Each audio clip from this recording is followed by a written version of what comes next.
Assalomu alaykum do'stlar. Sizlarni Islomdek Bo'riyev YouTube kanalining 10 minutda ko'rish tili loyihasining ikkinchi grammatika video darsligida ko'rib turganimdan xursandman. Bugungi video darsligimizda yo va yo qo'shimchalari, grammatikalar haqida bo'lar ekan. Unda biz darsligimizni boshlaymiz. Siz videoga like bosing va kanalga obuna bo'ling. Unda yo va yo qo'shimchalari. Xo'p, undoshga yo, unliga esa yo qo'shilar ekan. Koris tilida yo va yo qo'shimchalari xuddi imnida kabi man, san, dir degan ma'noni beradi. So'roq shaklda esa mi ma'nosini anglatar ekan. Xo'p, batafsil yo qo'shimchasi ham so'roq shaklda, ham darak shaklda bo'ladi. Faqat so'zning oxirida undosh bilan tugagan so'zlarga qo'shiladi. Savol shakliga aylantirish uchun gapda grammatikani tonini balandroq aytish kerak. Bunda aytyaptiki, "iyo" grammatikasi ham uni so'roq shaklda, ham darak shaklda ishlatishimiz mumkin. Agar biz so'rayotganimizda, so'roq shakliga aylantirayotganimizda so'zimizning oxiri undosh bilan tugasa, "iyo" bilan faqat undosh bilan tugasa, "iyo"ni qo'yib savol beramiz. Javob berayotganimizda so'zimizning oxiri undosh bo'lsa, yana "iyo"ni qo'yib javob beramiz. Tushunarli bo'ldimi? Ya'ni gapda savol berayotganimizni bildirish uchun, ya'ni savol tonida, savol toni qanaqa bo'ladi? Ya'ni cho'zibroq aytiladi. Ya'ni iyo" deb aytiladi. Ya'ni javob berayotganimizda iyo, ya'ni oddiy aytiladi. Tushuna oldikmi? Va bunda keyingi iyo grammatikasi. Iyo bu grammatika ham so'roq shakl, ham darak shakl hisoblanadi. Bu ham so'zning oxiri unli bilan tugasa qo'shiladi. Gapda savol shakli aylantirish uchun grammatikani tonini yana balandroq, savol tonida qilishimiz kerak grammatikani. Bu ham xuddi shunaqa, ham savol shakli, ham darak shakli hisoblanadi. Bunda endi so'zimiz savol berayotganimizda so'zning oxiri unli bilan tugasa, iyoni qo'yib savol shakliga aylantiramiz. Javob berayotganimizda ham so'zimizning oxiri unli bilan tugasa, iyoni qo'yib darak berar ekanmiz. Iyo, ya'ni bu savol berayotganimizda so'zimiz oxiri undosh bilan tugasa, buni qo'yib, iyoni qo'yib savol beramiz.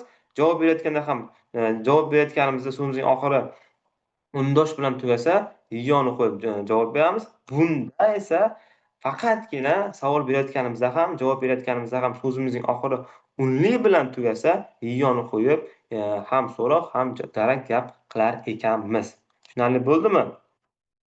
Xo'p, asosiy farqlari ishlatish uslubida bo'larkan, imnida va imnika bu juda rasmiy hisoblanadi. Masalan, ishda, tanish bo'lmagan insonlar bilan, ya'ni rasmiy joylarda, ishda boshliq va ishchi munosabatlari va tanish bo'lmagan ko'chada insonlar bilan yoki rasmiy joylarda. Yo esa kundalik va muloyim uslub. Masalan, do'stona suhbatlarda, oilada, tanishlar bilan.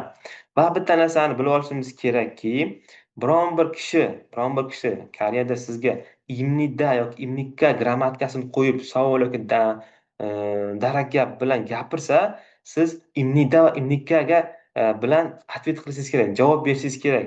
Iyo bilan iyo orqali javob bermasligingiz kerak. Imnida orqali imnikka orqali savol berildimi, imnida orqali javob bering. Iyo yoki iyo bilan javob bermang. Bu juda ham qo'pol bo'ladi, qo'pol narsa.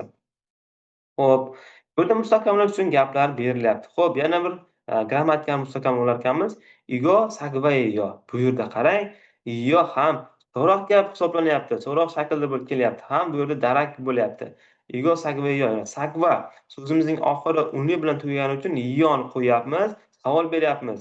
Endi darak berishimiz kerak. Ne, sagva, iyo. Bu yerda ham so'zimizning oxiri unli bilan tugayapti, iyoni qo'yapmiz, lekin darak beryapmiz. Xo'p, bu yerda ikkinchi namunamizda Igo, chegiyo. Talaffuzini aytib beryapsizmi? Men savol tonida gapiryapman. Igo, chegiyo. Ya'ni so'zimizning oxiri bu yerda kitob harfi bilan tugayapti, undosh bilan tugayapti. O'shaning uchun iyoni qo'yib savol beraman va javob berayotganda ham bu yerda so'zimizning oxiri undosh bilan tugagani uchun iyoni qo'yib javob berar ekanman. Ne chegiyo. Buni sal oddiyroq aytiladi. Savol berayotganda Igo, chegiyo. Javob berayotganda ne chegiyo. Hop, ikkinchi burada namunamiz Igo Muniyo, ya'ni mul suv bu yerda oxiri undosh bilan tugagani uchun "iyoni" qo'yib savol beryapman.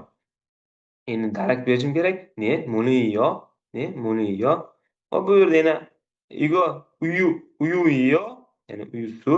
Qaniyo? Chusiyo, ya'ni chusi. Darak beryapman. Chusiyo. Chusi burada unli turgani uchun iyoni qo'yib, bu yerda darak beryapman. Tushunib oldikmi? Unli bilan savol berayotganimizda unli bilan, darak berayotganimiz unli bilan tugasa iyoni qo'yamiz.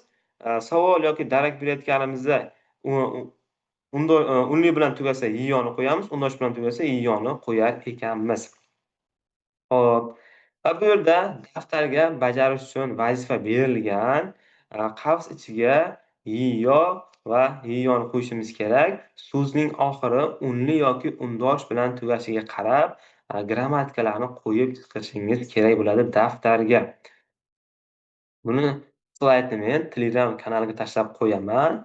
Siz slaydni yuklab olib, daftaringizni bajarib, grammatikani mustahkamlab olishingiz mumkin bo'ladi.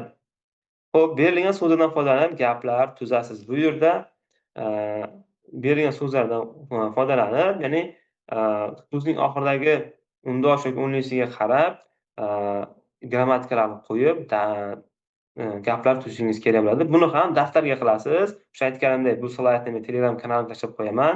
Kanalga o'tib, slaydni yuklab olib, daftarga yozib, mustahkamlab olishingiz mumkin bo'ladi. Va do'stlar, bugungi darsimiz shu joyida yakuniga yetdi. O'ylaymanki, siz "iyo" bilan "iyoni" farqiga tushunib yetdingiz. Darsimiz sizga yoqqan bo'lsa, videoga like bosing, kanalga obuna bo'ling.